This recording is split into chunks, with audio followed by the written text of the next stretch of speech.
Shalom Bapak Ibu, saudara-saudari terkasih di dalam Kristus.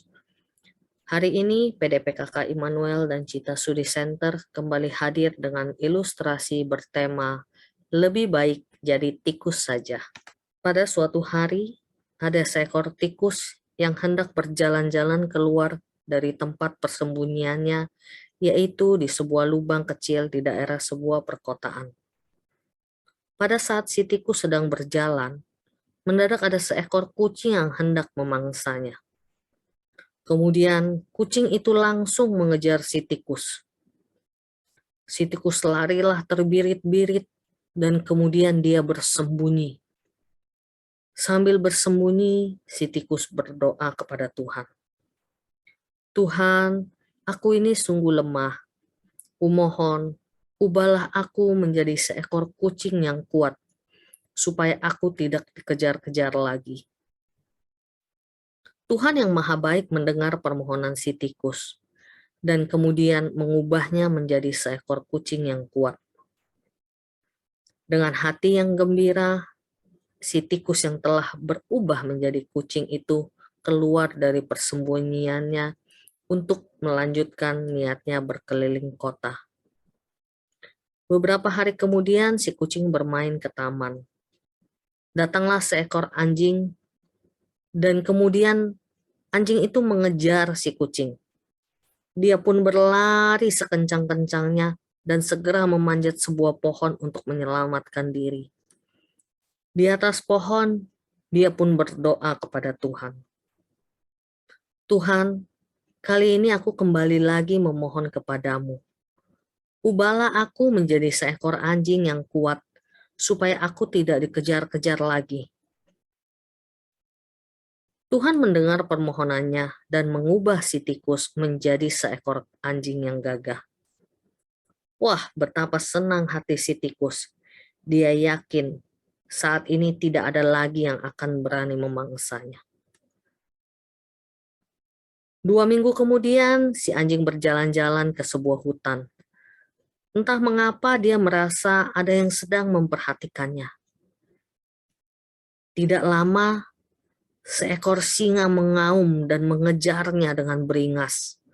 Si anjing berlari secepat mungkin. Berlari dan berlari tiada henti. Dan beruntunglah dia kembali selamat. Dengan terengah-engah, dia kembali berdoa kepada Tuhan. Tuhan, aku lelah dan sungguh ketakutan. Sekali lagi aku mohon, ubahlah aku menjadi seekor singa yang kuat, seekor raja hutan, supaya mereka takut kepadaku dan tidak berani lagi macam-macam kepadaku. Tuhan yang sungguh baik mendengarkan kembali doa si tikus, dan kembali mengubahnya menjadi seekor singa. Namun, belum ada sehari menjadi seekor singa. Seorang pemburu datang ke hutan itu dan membidiknya. Dor!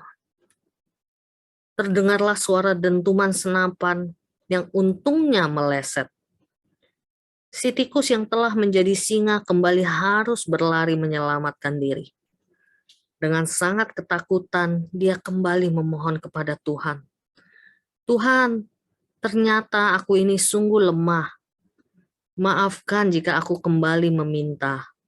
Biarkan kali ini aku menjadi seorang pemburu yang ditakuti oleh raja hutan sekalipun. Tuhan mendengarkan doanya dan mengubahnya menjadi seorang pemburu. Tikus yang sudah berkali-kali berubah itu merasa senang. Ia pun pulang ke rumah sang pemburu untuk makan malam. Namun, begitu dia sampai di rumah, istri dari sang pemburu muncul sambil marah-marah. Hatinya kembali ciut. Dia pun kembali berdoa kepada Tuhan. Tuhan, ternyata aku ini masih lemah. Tolong, ubahlah aku menjadi istri dari pemburu yang galak ini. Lagi-lagi, Tuhan mendengarkan permohonannya. Dan berubahlah si tikus menjadi istri dari pemburu tadi. Si tikus merasa senang dengan keadaannya, tetapi sayang, kelegaannya hanya sementara. Suatu sore ketika istri sang pemburu ingin memasak makan malam, terperajatlah dia, dan ia buru-buru naik ke atas meja menghindari sesuatu yang bergerak di dekat cuci piring. Ternyata istri sang pemburu itu ketakutan setengah mati karena melihat seekor tikus. Si tikus pun segera berteriak, "Tuhan, lebih baik aku kembali menjadi tikus saja." Bapak, Ibu, saudara-saudari yang terkasih di dalam Kristus, pelajaran apa yang dapat diambil dari ilustrasi ini? Ada 3 hal yang dapat kita petik daripada ilustrasi ini.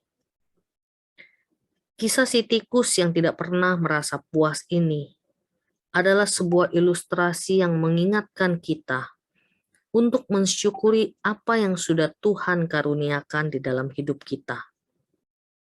Jujur saja, bukankah sering kita tergoda melihat rumput tetangga yang lebih hijau?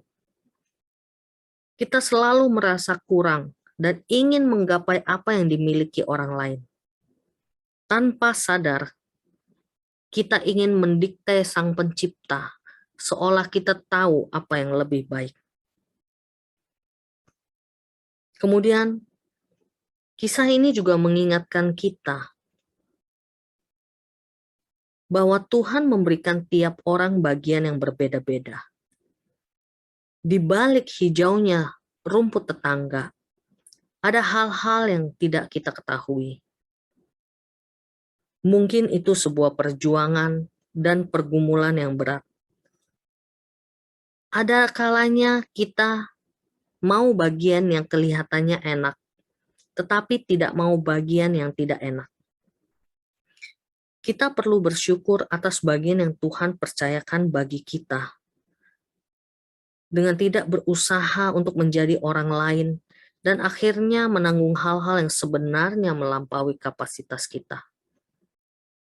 Selain itu, kisah ini juga mengingatkan kita bahwa setiap pilihan ada konsekuensinya.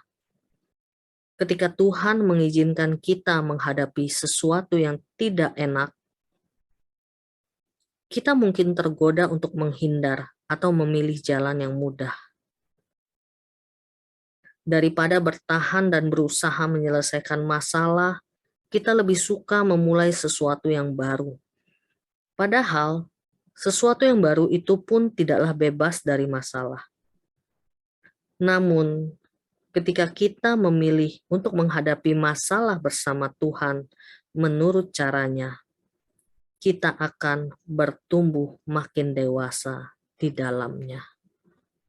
Terima kasih, Tuhan Yesus memberkati kita.